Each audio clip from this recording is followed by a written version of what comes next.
another day, another story.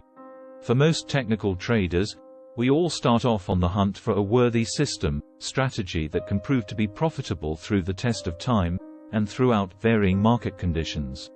When it comes to trading, there is no right or wrong strategy, but rather finding a strategy that works for you.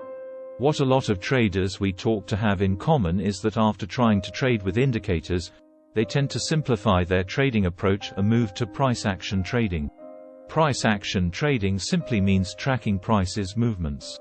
Studying its recent and past movements, highs, lows, and information on all different time frames, in order to better analyze the price in current time and configure a plan for its future movements. The term, naked trading, means keeping your charts clean, free of indicators.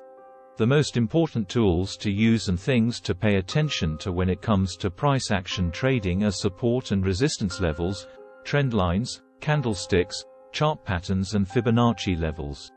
Thanks for watching.